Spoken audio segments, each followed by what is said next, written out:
Linda, marami na tayong nakitang kwarto ngayon. Alin dun ang gusto mo?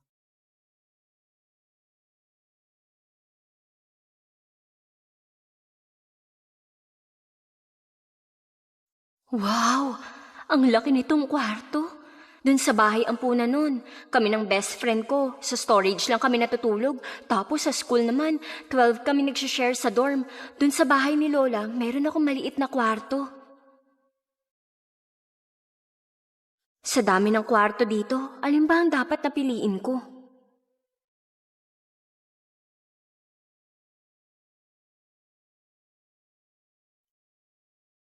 Linda, malaki na ang utang ko sa'yo. Kung gusto mo, itong kwarto ko, okay lang din. Ito na naman tayo, hindi na natapos. Tong si Nancy namin, masyado talagang mabait. Si Lola, ganyan din ako kinocomfort. Ako din ang paborito niya. Wag mo nang isipin yan, wag na. Pagdating ko sa Lewis family, handa akong hindi niyo mamahalin. Kailangan ko mag-aral na mabuti, makakakuha ng residency, mag-aaral sa Luminara, at kumita para sa sarili. Ma, kwarto na to ni Nancy. Sa dami ng kwarto na pagpipilian, ito pang kukunin niya. Di biro ang pinagdaanan ni Linda, pero babawi tayo sa kanya. Di pwedeng baliwalain si Nancy. Sa'yo na yung kwarto na yan. Sa susunod, kung hindi ka naman willing gawin, wag ka na magpakitang tao. Hindi Hindi naman, Mama. Hindi ganun. Pare-pareho naman ang design ng kwarto. Yung nasa taas na lang ang kukunin ko. Magandang location. Tsaka tahimik. Okay mag-aral dun. Pareho lang talaga. Di lang talaga namin alam ang mga design na gusto mo. Pag nakasettle ka na, sabihin mo lang kung anong gusto mo para ma-add namin. Okay.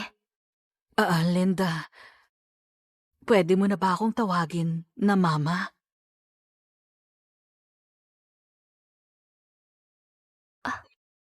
Ma! Ba't ka umiiyak, sweetheart? Okay lang. Ang awkward nun, buwisit. Ba't ba ako sumagot agad? Baka isipin niya, type ko siyang tawaging mama.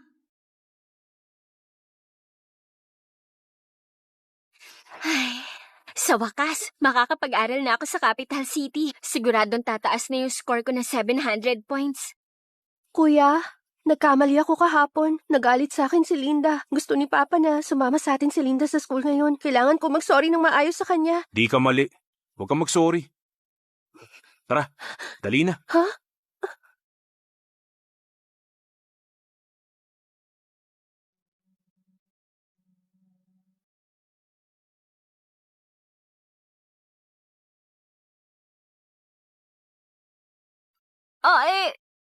Ba't ganito tong mga to? Saan ako kukuha ng taxi dito sa Villa District? Hindi ako pwedeng malate sa klase.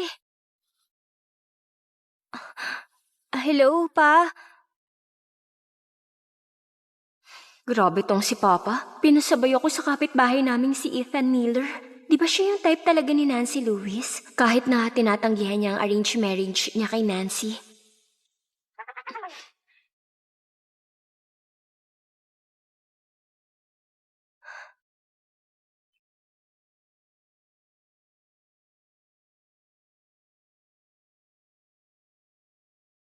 Salamat Sa susunod, doorbell ka lang kapag may need ka. Ikaw siguro yung malayong kamag-anak ng mga Lewis. Nasabi sa akin ni Nancy ang sitwasyon mo. Mahina ang foundation mo. Baka hindi ka makahabol sa enhancement class. Di mo kayanin. Regular class ka muna. Regular class? Tama. Sige, maliitin niyo ako. Di niyo ako mapipigilang matuto. Kahit sa regular class ako. Lahat ba dito makakalampas ng 700 points? Excuse me, ano pong score for enhancement class? 600. Yung score po ni Nancy Lewis. Art student siya. Mga 30 to 40 pag undergrad. Bale, nasa regular class siya? Nasa enhancement class siya. Magandang score na yon para sa art student. Maganda na ang samahan ng mga estudyante doon. Huwag mo nang sirain yung samahan nila. So grupo sila. Bakit?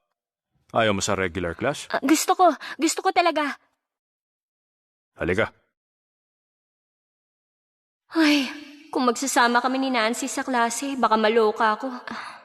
Pero kahit na, dapat may record sila sa dati kong school. Ba't si Nancy agad ang pinaniniwalaan nila? Ba't naging weird ang mundo ko simula nung nahanap ko ang totoong pamilya ko? Miss Perry, busy ka ba? Eto na yung transferee.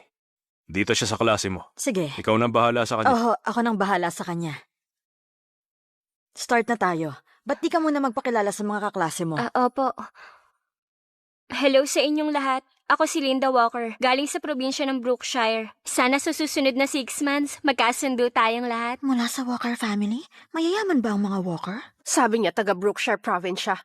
Di siya taga Capital City. Ang mga tao doon, matindi mag-aral, di ba? Hardcore. Bakit siya lumipat dito? Bakit di siya matalino? Tahimik. Hanap ka na ng upuan mo.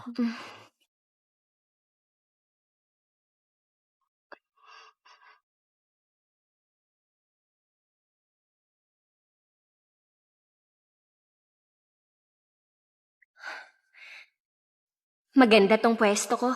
Malapit sa teacher. Tahimik pa. Walang istorbo. Okay, mga bata. Buksan na ang textbook niyo sa page 103. Ayos, nakasettle na ako. Oras na para mag-aral para sa college exam.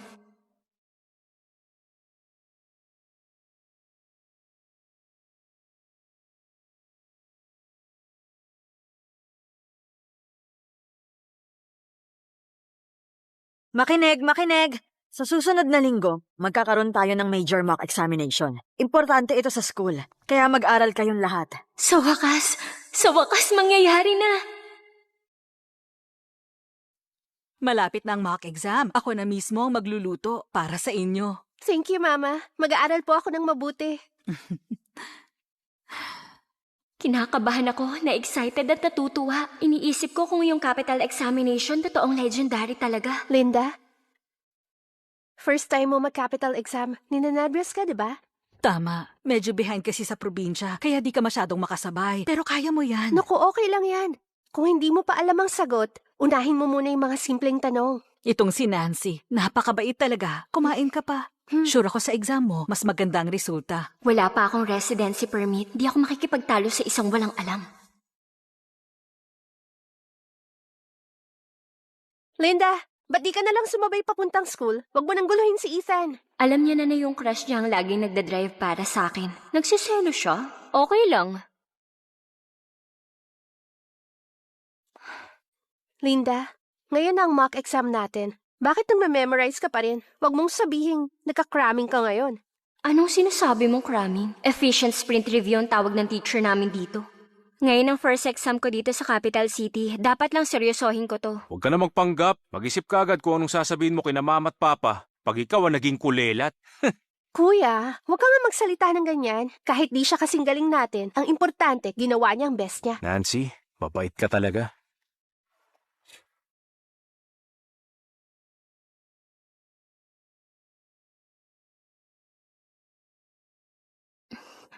Capital exam, capital exam, capital exam! Kaya pala nasabi ng best friend kong graduate na, nagbibigay ng sobrang confidence tong capital exam. Ganito pala yun. Simulan niyo na ang exam. Ngayon ipapakita ko sa inyo ang lakas ng estudyanteng walang tigil sa pag-aral at sa pagmemorya. Galing ako sa Brookshire. Ang score ko mataas pa sa 650 points na walang adjustment.